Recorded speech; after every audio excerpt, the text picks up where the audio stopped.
Well, hey folks, Species7 here. Welcome back to the channel, and welcome back to Farm Sim 22. We are, of course, on the Edgewater, Saskatchewan map. Oh, there goes the train.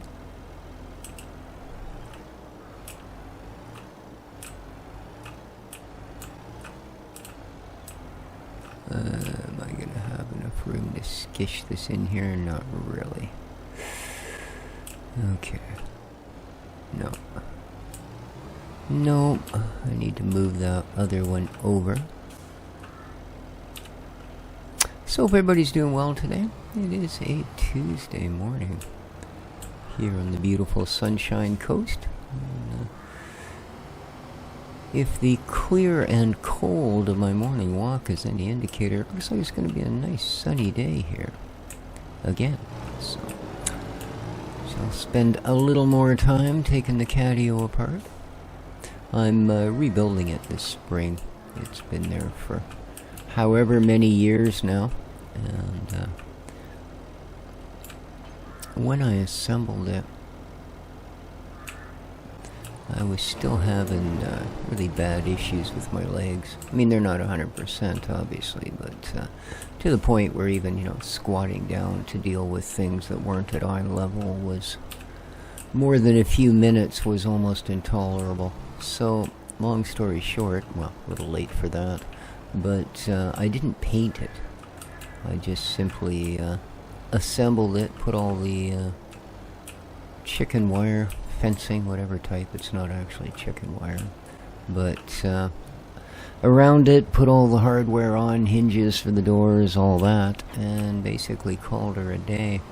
Now it's 7 or 8 years later, and it's showing the fact that it has sat in a coastal outdoor environment for that length of time, unprotected.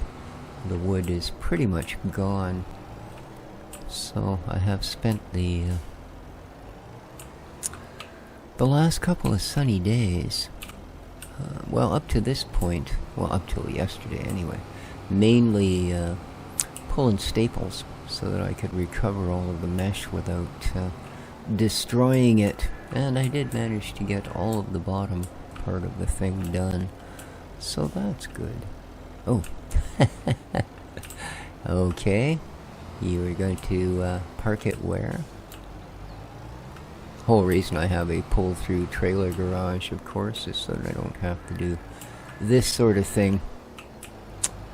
Now, we do... Oh, actually, that reminds me.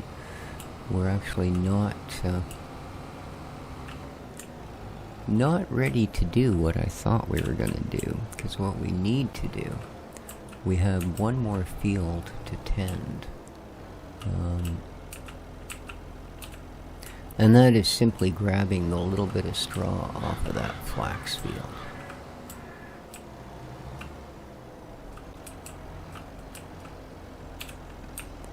So, let's go do that.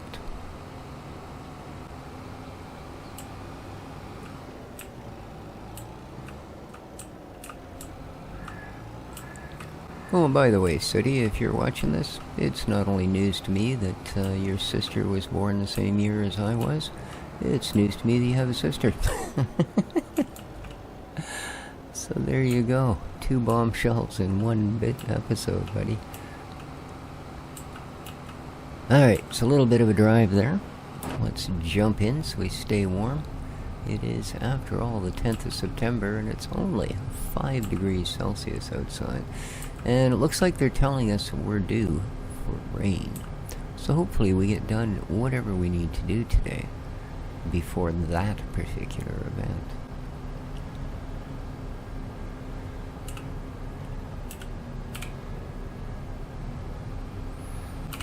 Let's get our pipe prepped.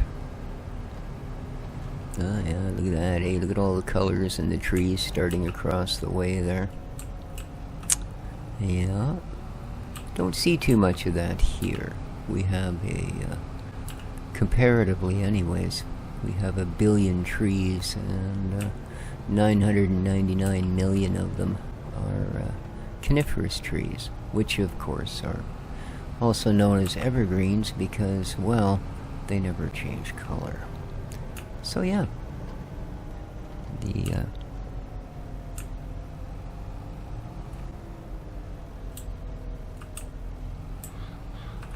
okay, here we are. This isn't going to amount to much and shouldn't really take long, but it's here, it's ours, and it is worth something.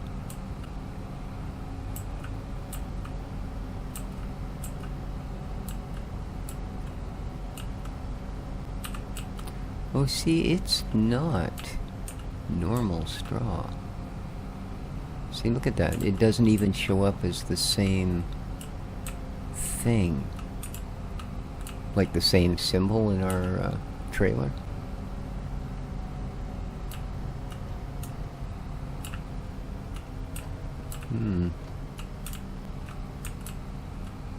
Well, we're going to have to figure out exactly what one does with this.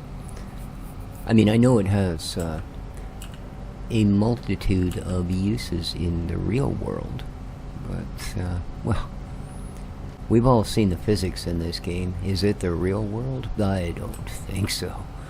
So, not sure what they're going to do with it here. But as I am soon going to have a load of it in my trailer, I guess we should find out. Simplest place to start, I guess, would be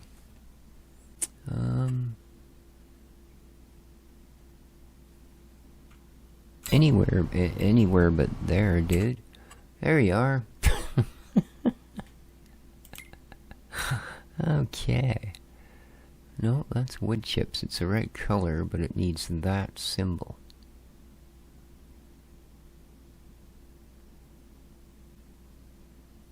Flax straw. Ooh. Okay. The spinnery. Really? Huh. Okay. See, I mean, that would have been what I had assumed, is that the spinnery would have used it to make some sort of material, right? Because the flax itself, the seed, they would have wanted for oil and stuff like that, as well as, of course, different flaxseed recipes, you know. But the straw, I'm pretty sure, is what was, you know, being the cellulose portion of the plant, is what would have been used for making rough materials. Oh, well.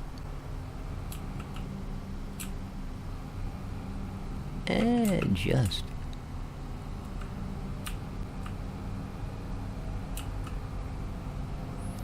And it looks like we're going to have a reasonable little chunk of it, even though this is a teeny tiny field.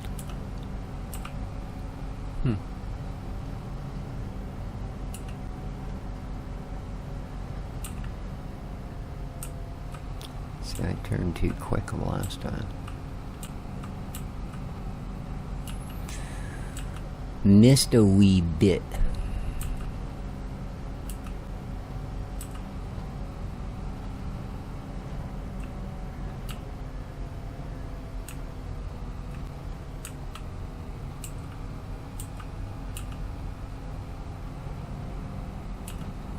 Well, there we are, we hit 40,000.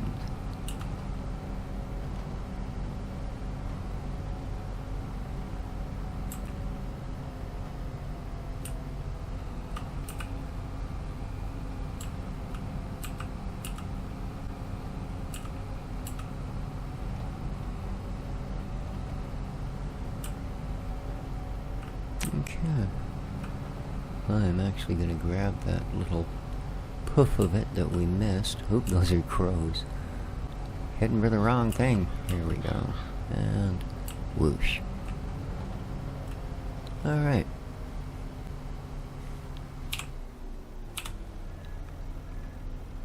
And we'll get you to stick your little hosey bit down. Everything tucked away proper. So there we go. The spinnery, huh? I know they're not the highest feed, but I would like to go to the spinnery anyways and find out just what they might think they're worth. Because between, if it's a good enough deal, between flax straw and the wool that we're producing, it might be a nice thing to have. So, the spinnery. No idea. I think it was it not one of these ones that's kind of off? Yeah, it is. Way the heck up there. So, well, I mean, not a big deal. Well, let's go check it out, shall we? Something a little different to do. I do the in-cab, but quite frankly, looking through that window, yeah, it's like being in the lower part of a transparent porta potty. So, if you know what I mean. Wow, a few weeds on the fields, eh? Oh well. Good old Saskatchewan ground cover. No, I'm just kidding, and I don't mean to upset anyone from Saskatchewan. A wonderful province. Often ignored, never forgotten, occasionally screwed over. And of course home to a great little Canadian comedy. If you ever get the opportunity to see Corner Gas, check it out. It's unfortunately fairly Canadian. Yeah, in so much as I'm pretty sure I've met half the people that they are portraying in that particular thing. I guess I could have, thank you, done this. Okay, could we tag that? What do you think? Yes. There it is. Alright, good Lord, really? It is only a single line, and it is... Oh, right, I don't know if that holds for Saskatchewan. Again, here in BC, it is actually legal to pass on a single solid line. A single solid line. And that's only if you are absolutely sure that it's safe. Which is kind of a dumb addendum if you get down to it, because doesn't that really apply to passing no matter what or where? You know? I'll just make sure it's safe first. You know? No, it's a dotted line so I don't have to look. I don't know. But anyway, let's find out what is the current... Now, we're not exactly glowing with money, you know what I mean? Yeah, we could use a good belly rub on the old wallet, but... What do we got? 60,000, eh? Jeez.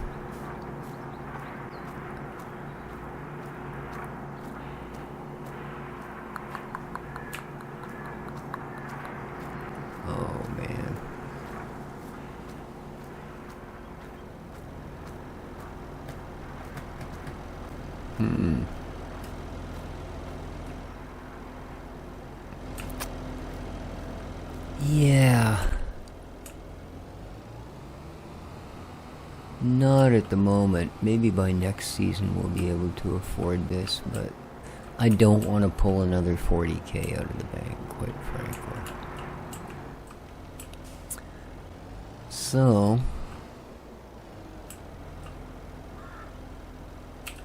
for the moment at least, and this isn't worth much.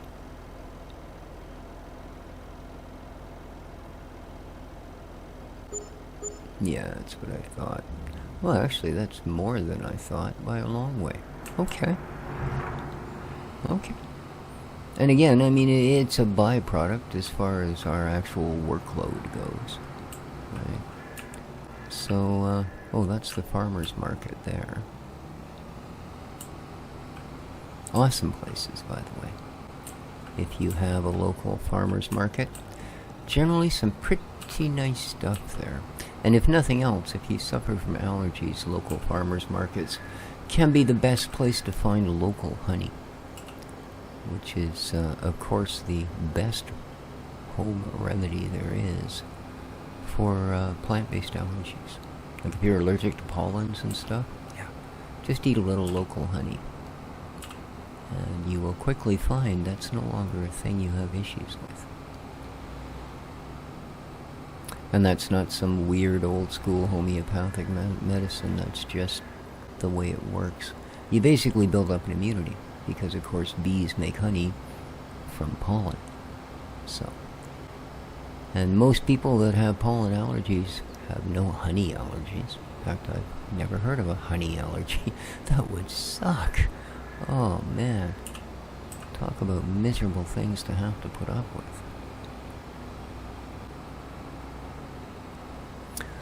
So we are down to a half a tank of fuel. I have to remember to do something about that. Why do we feel like we're going so slow? Are you being slow? Is your toque too tight? Oh, City, that's a toque, man.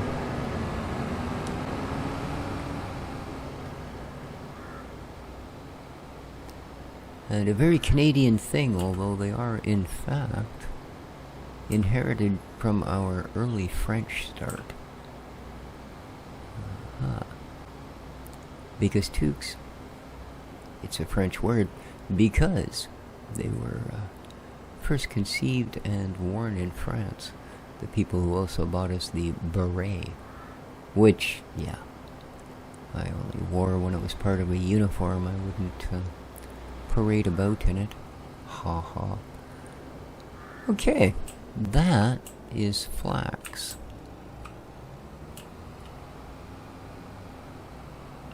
Dealt with. Now that's something I want to plant a fair bit of next season. So I'm not sure when we can plant it, but it is something that I do want to plant. So I guess we know what's basically next on the old agenda, hey? Oh, almost. Just over. Oh, okay. Well, this is going well. Alright, now do you fit? You do. I knew I'd done this before. I guess I had that in the lowered position. Now, make sure we switch back so I don't just drop it on the ground. There we go. Whoop. Ding da bell. Ding da bell.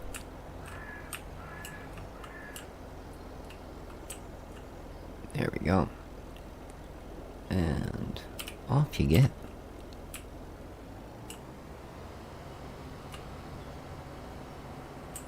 So, up next.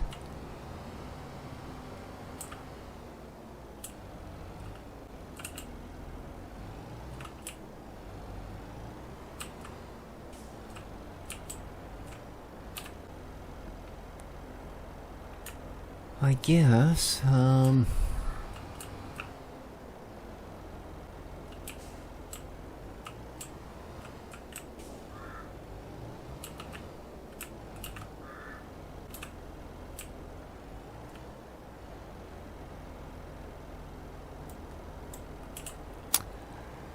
yeah, how about we use the Steyr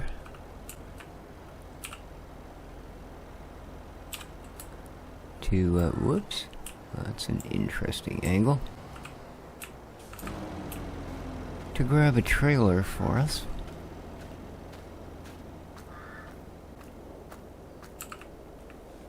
Because, yeah, I'm not going to spend whatever the heck it is, $2,500 or somewhere along that line to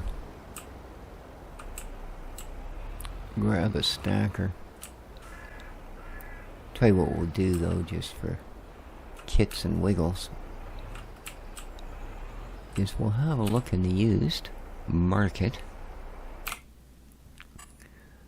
and see if they have one. Nope. Nope. Nope. Half a mower set and a bunch of forestry stuff. So, good enough. That's what I said. We were just not expecting our dreams to come true, but yeah.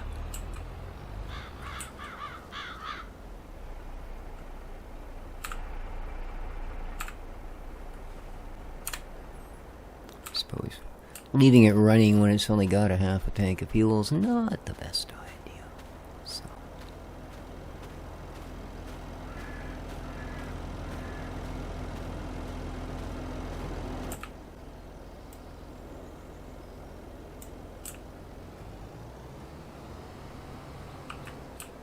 And pick a bale, any bale.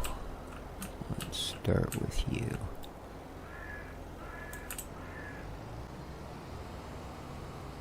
And let's start at the back of the trailer.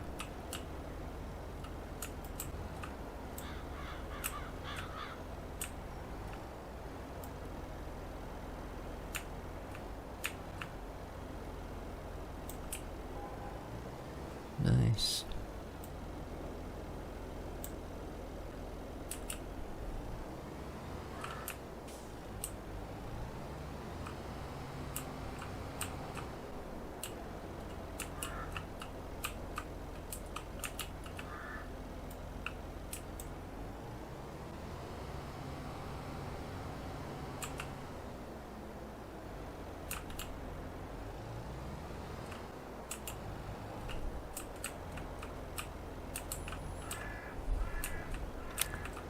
So I had quite the night last night.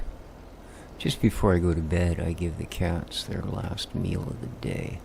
That's when they get their canned food as opposed to their kibbles. And I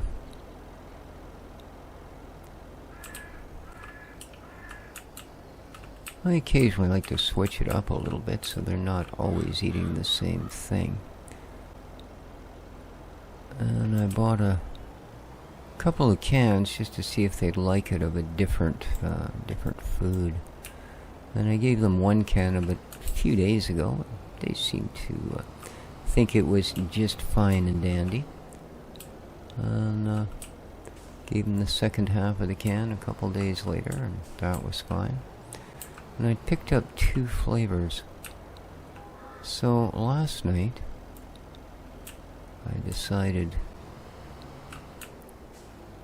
because they'd had the same other one for a couple days in a row, to try the other flavor. So I fed them and thought nothing much of it, and then I heard that sound that all cat owners know and dread, the ack ack ack of a cat being sick.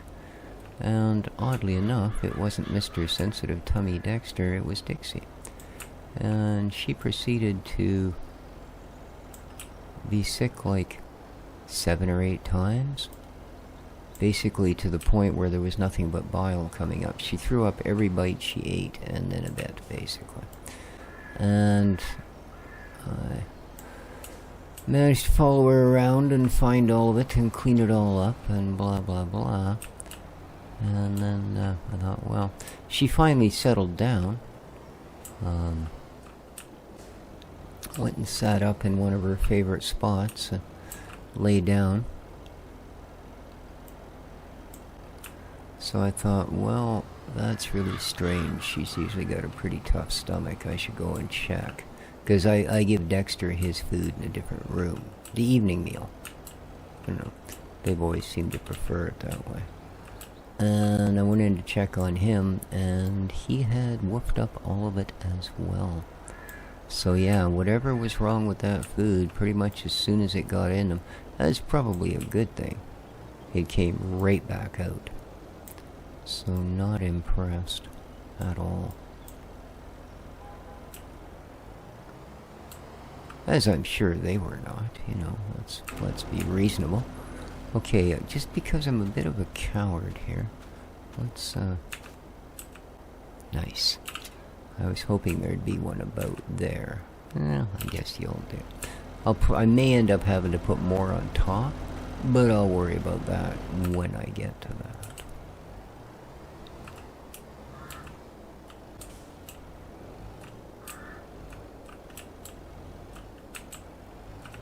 Yeah, no.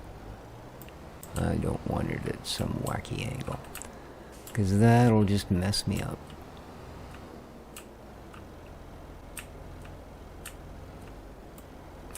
So then, of course, I sat up with them for an hour or so afterwards to make sure they were both okay, because, I mean, if it was food poisoning as opposed to just something that was foul, you know, it's not to say that that's not just the first sign, and it's only going to get worse. Now, luckily, it didn't seem to, although Dixie was still not too keen on eating breakfast this morning.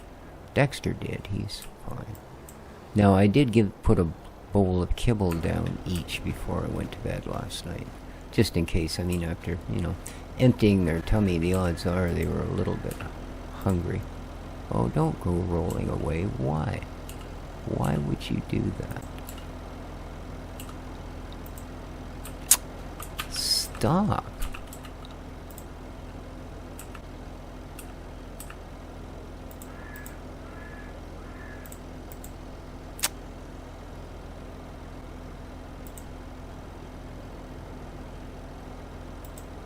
Huh. That's weird. It's almost like there's a heavier side to the barrel, to the bale. Because that's what I was doing. If I pick it up nice and low and then set it down, it would roll forward. If I picked it up in the center or above and set it down, it rolled backwards. Weird. Anyway. Am I on... Oh, I was. No, maybe not. I don't think so. Thought I was on super strength. Maybe. Anyways, so yeah, that was a bit of a rough one. For them, I mean, you know. Yeah, not impressed.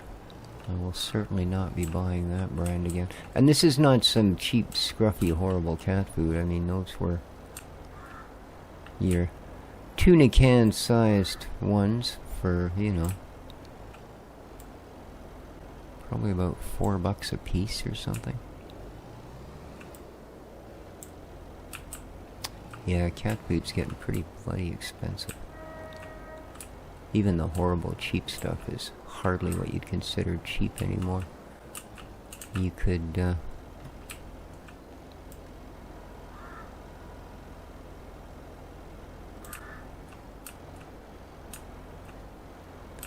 just over a year ago buy a 12-tin case of the cheap, you know, like Friskas or whatever, Fancy Feast, that kind of stuff, for $7 to $8. Now it is double that. So, yeah. Pretty ridiculous. But kitty's gotta eat. Or, you know, you take the risk of going off to bed and not getting up in the morning.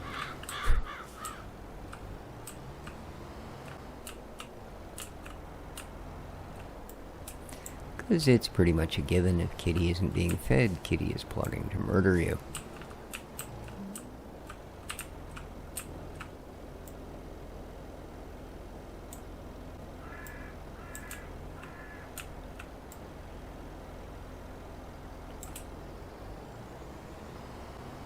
And that's sort of where cat owners have always had a level of bravery that dog owners will never understand.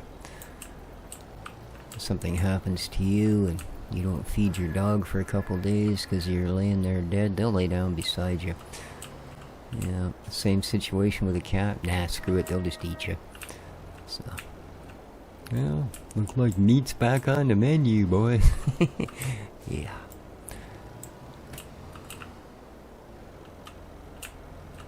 Anyway, so yeah, a wonderful night was not had by all. And I hope Miss Dixie's appetite has improved by lunch.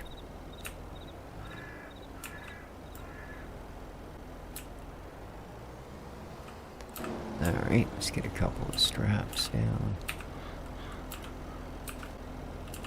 I'm gonna go with that one. Just, physics tells me it's a better choice. Okay, whoa. Yeah, that's at the right level. Just high enough above the line of sight that if you're wearing a baseball cap, you're going to stick it right through your forehead.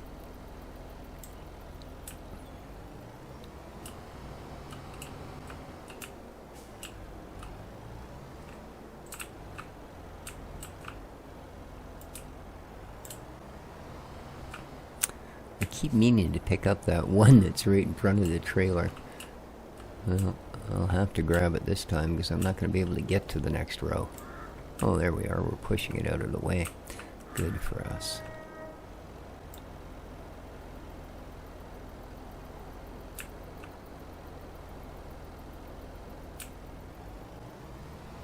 Alright, let's grab it.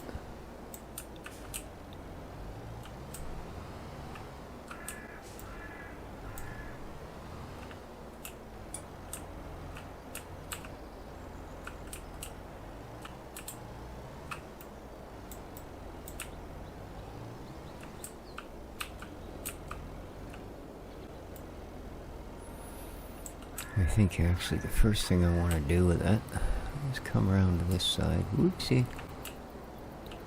And just as the row beside it is already nailed down, this should work. But I just want to get this guy to move in a little bit. There you go. Perfect.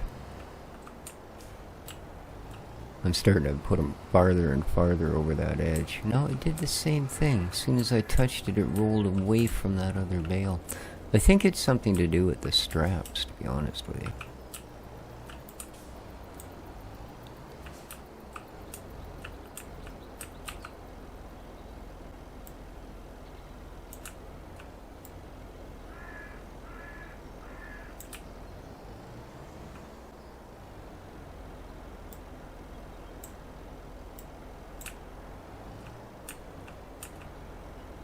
Oh, why are you going in? You should hit that flat, man. And don't give me that. That's okay. I have a tool to deal with you. There we go. Alright, now. Yeah. See, that's going to be a problem. It's not that the bale doesn't slide in here. The issue that I have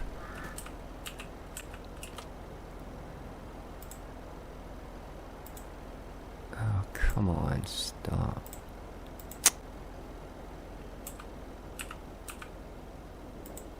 Stop.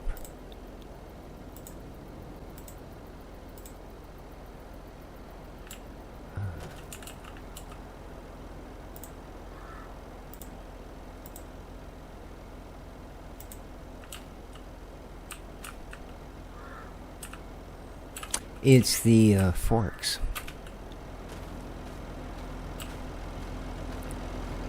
These are, of course, kind of set up so if you want to, you can grab more than one bale.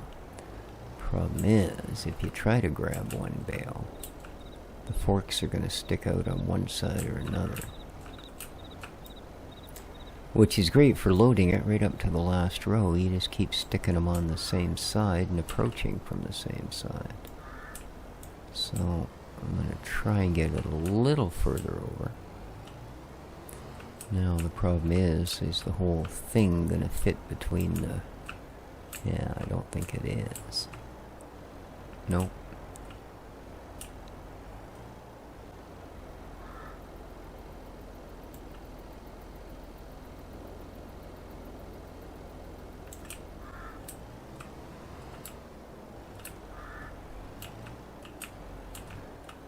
No.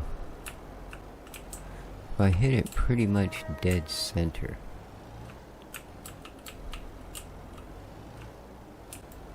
Okay.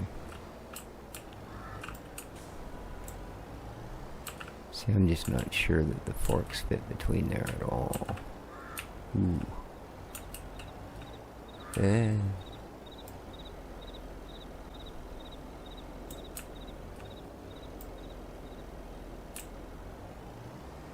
Okay.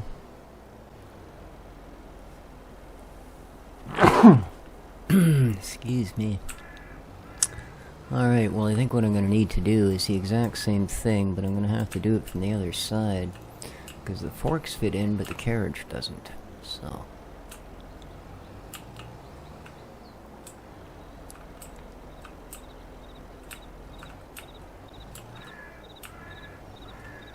Oop, that's not centered. It's very close, but...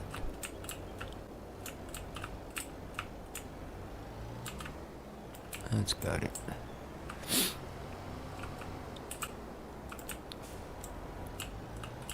Okay. Ooh, look at the way that bale's sitting.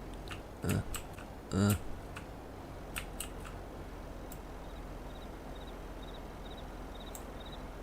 gonna be able to push it down there or what? Nope. We're hitting the trailer.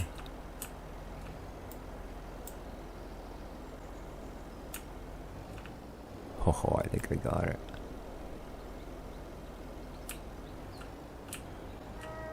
Man, look at that. That was complete fluke. Huh. Alright. I'll take it though, I mean, you know. So...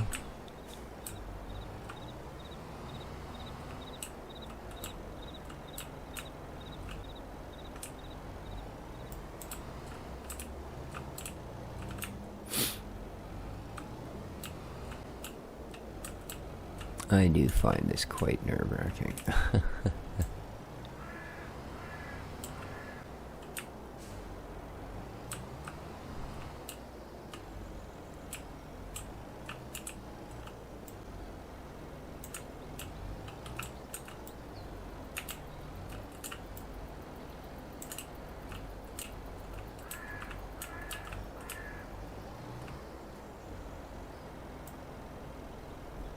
Oh, come on.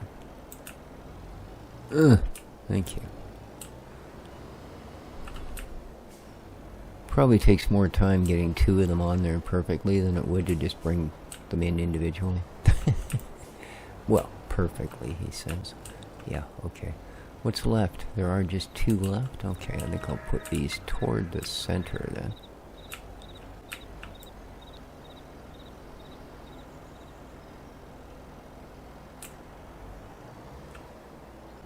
Nice.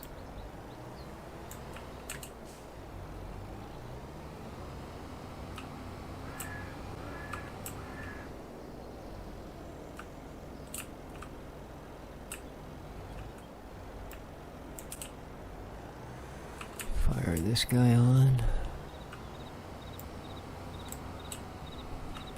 Or girl, I mean, I don't know how the bale identifies, of course.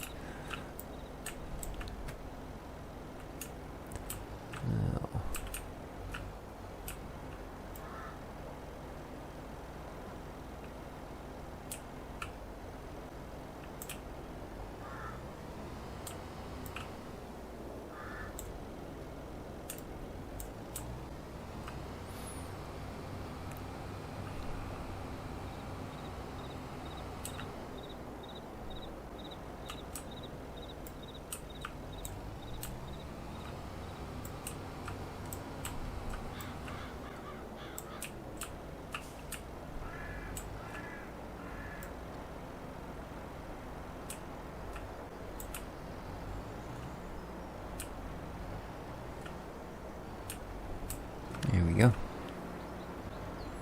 Alright. That should do. Let's fire the straps back in a better manner with whatever we can here. That'll do. Got you. And you. Yeah, I guess that's the closest one, eh? There we are. We have 15 bales. Nice. But I think that's going to do it for this episode as well. That was probably a fairly lengthy thing. So, I will get these offloaded, and next episode we'll move on to our next little project. Thanks for joining me here today, guys. Hope you had yourselves a wonderful day. Take care of each other, and hit the like button. Ciao for now.